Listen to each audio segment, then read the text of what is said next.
Unpredictable itu perkataan yang boleh digunakan. Kita bawakan kisah ini yang mungkin boleh memberikan sedikit perasaan inspirasi untuk kita membangkitkan survival kita di mana dua individu ini telah terkandas di tengah lautan selama 2 hari terpaksa berenang dua sahabat ini yang keluar awalnya untuk memancing sahaja. Dekat je sebenarnya. Dekat je sebenarnya. Tapi disebabkan sauhnya putus, kapalnya di lambung ombak dan akhirnya mereka terkandas jauh. Tengok gambarnya tu.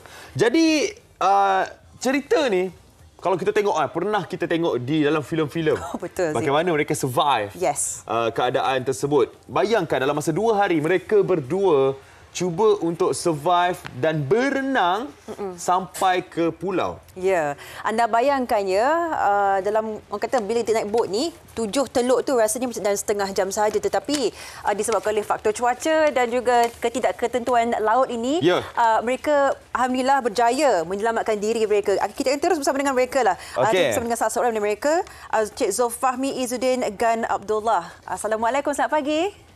Waalaikumsalam. Wow, Cik Zul, seorang survivor. Cik Zul, kita memang gembiralah Cik Zul ada di sini dan mungkin nak ceritakan sedikit sebanyak bagaimana pengalaman di awalnya ketika itu dan apakah yang menyebabkan bangkitnya perasaan survival tu khususnya membantu sahabat sekali untuk menyelamatkan diri. Cik Zul. Okey, baik. Kisah ni pada 16 hari bulan 1 pukul 4 petang. Kita bercadang untuk keluar memancing lah untuk seketika saja. Biasanya kita mancing akan balik sebelum pukul 6 ataupun pukul 7 sebelum hari gelap. Okey. So hari itu turun seperti biasa dan sahabat saya lah yang akan bawa bot. So mula-mula ombak tak berapa kuat. Cuma kita daripada satu tempat kita pergi ke, disebabkan tak ada ikan, kita pergi ke tempat lain. Agak lebih kurang setengah jam lah daripada jeti. So sampai di sana kita mancing, ada jugalah hasil. Dan lepas tu dah cadang kita dah dekat pukul 6 lebih kurang macam tu. Kita cadang untuk balik lah. Bila nak balik, tiba-tiba enjin mati. Enjin bot mati. So kawan saya dia cuba cek lah, dia kata kemungkinan pam minyak tu yang rosak ke apa. Bila cek rupanya minyak yang habis. So masa tu angin dah mula kuat, ombak pun dah kuat. Kita pun cadang biar bot kita dihanyutkan oleh di bawah angin lah supaya rapat ke tebing pulau. Sehingga dah dekat lebih kurang 100 meter daripada tebing pulau, kita terpaksa laburkan sauh sebab tak nak dia hanyut lebih jauh. Dah memang maksimum. Kalau hanyut lagi kita akan langgar tembok. So kita laburkan sauh tu, bertahanlah dengan ombak. Bila malam saya dah 8 lebih pukul 9 macam masa tu ombak dah mula kuat. Memang terumbang-ambing lah masa kita berada dalam bot tu. Kita bertahan. Tugas saya masa tu cuma jaga sauh, tali sauh, lepas ataupun masa dia tegang saya terpaksa tarik. Supaya kontrol bot tu supaya tidak terbalik. Sehinggalah pukul kita tidak tidur lah. Memang tak ada bekalan makanan. Sepanjang kita cuma bawa air 1 botol untuk sebab kita cadangan kita untuk pergi mancing adalah sekejap saja kan. Asalnya. Tak boleh bayang. Memang tak ada line telefon ketika tu Cik Zul? Tak ada. Tempat tu memang kita bawa telefon. Memang tak ada line telefon. Telefon boleh digunakan tapi signal pula tak ada. Signal tak ada. Okey. Tapi dari boleh ceritakan apa yang berlaku selepas itu? Cik Zul. Okey. Sauh putus di bahagian rantai. Sebab dipukul ombak. Putus dan kita bot tu masuk ke dalam ke arah pulau dan akhirnya dia sangkut di batu-batu. So malam tu kita bermalam dekat bot sehinggalah pagi esoknya lah. Dalam pukul 6 memang masa tu dah Kadang tak tahulah siapa yang akan datang selamatkan kita kan. So saya dengan kawan saya pun Maksud kata redor je lah. Kita tidak panik sebenarnya. Cuma fikir apa cara yang perlu kita buat untuk selamatkan diri kita sendiri daripada kita menunggu diselamatkan. Cik Zul, bagi orang biasa macam saya dan Haziq ni, kan, kita tak akan terfikir untuk terus kita beranikan diri, kita redah lautan yang bergelora tu untuk pulang. Saya rasa kita memang takkan terlintas tunggu bantuan. Jadi kenapa ikut laut nombor satu, dan mengapa boleh cari keberanian itu untuk meredah lautan sedangkan ada hutan? Mungkin nak ceritakan sikit kita. Sebab semasa terkandas tu pagi tu saya dah bangun, saya dah tengok dah semua kawasan hutan.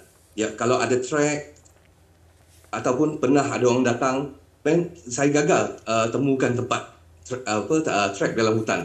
Okey. Dan dalam hutan tu penuh dengan daun-daun yang berduri. So kita tidak pakai slipper ataupun kasut masa tu. Semua dah hanyut. Jadi lebih bahaya kalau masuk hutan. Saya naik ke atas tebing, tengok pun kalau kita lalu tebing pun memang sangat bahaya. Memang tak ada laluan dan bahaya dan licin batu-batu tersebut. So oleh itu kami berdua ambil keputusan untuk berenang. Okey, untuk berenang pula ada satu cabaran lain pula dengan kesejukan, dengan boleh berlaku kekejangan. Adakah ada perkara-perkara begitu berlaku? Cik Zul? Ada. Saya banyak kali kejang sebenarnya. Cuma alhamdulillah sebab saya memakai life jacket dan berpaut pada pelampung yang hanyut. Yang kita cari dekat batu yang dekat teluk yang kita hanyut. Okey. Cik Zul, kita nak fahami bagaimana perjalanan meredah lautan berenang selama 2 hari itu bersama dengan rakan Cik Zul sendiri. Mungkin kita fikir mudah je lah kita terus berenang macam biasa, tetapi dengan lautan bergelora, dengan cuaca yang tak menentu, apa antara cabaran ketika dalam menyelamatkan diri selama 2 hari itu, Cik Zul? Cabaran dia cuma adalah ombak dan angin. Ombak dan angin semasa berenang tu, banyak kali ombak tu akan tolak kita rapat ke tebing. Dia tolak balik. Yes. Ya. Dia akan tolak kita dan memang pergerakan kita tu memang lambat.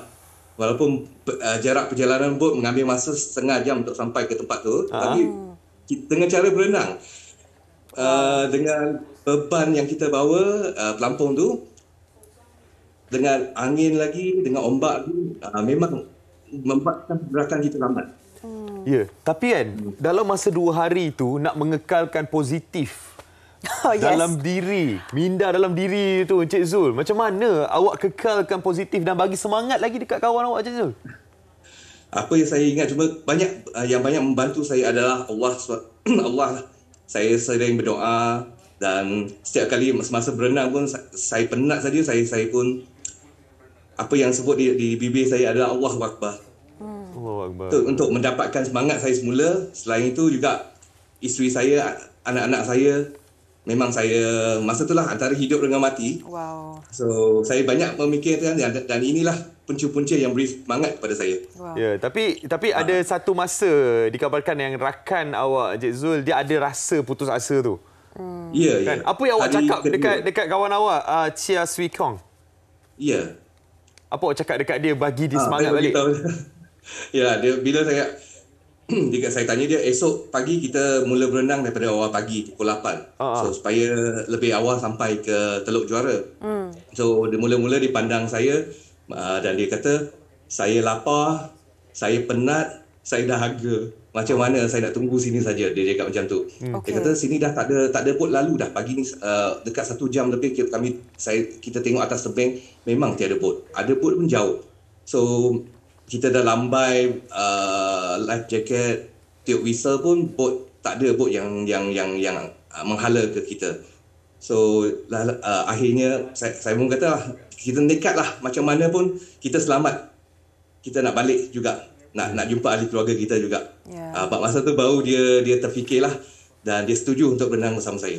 bayangan wajah anak dan isteri itu yang menjadi kekuatan untuk meredah lautan selama 2 hari. Di mana saya percaya ramai yang tak mampu lakukan, tapi disebabkan Cik Zul dan rakan baik Cik Zul sendiri kan ini mungkin memberi kita satu semangat untuk terus lawan lah. Dan mungkin satu nasihat untuk sesiapa saja mereka yang suka memancing di lautan, yang suka pergi ke perairan dan sebagainya. Berdasarkan pengalaman Cik Zul sendiri, sebelum kita keluar ke lautan lepas ni, apa antara skill set ataupun kemahiran yang kita mesti ada supaya kalau terkandas di mana-mana kan, kita boleh selamatkan diri? Apa yang kita perlu pelajari, Cik Zul?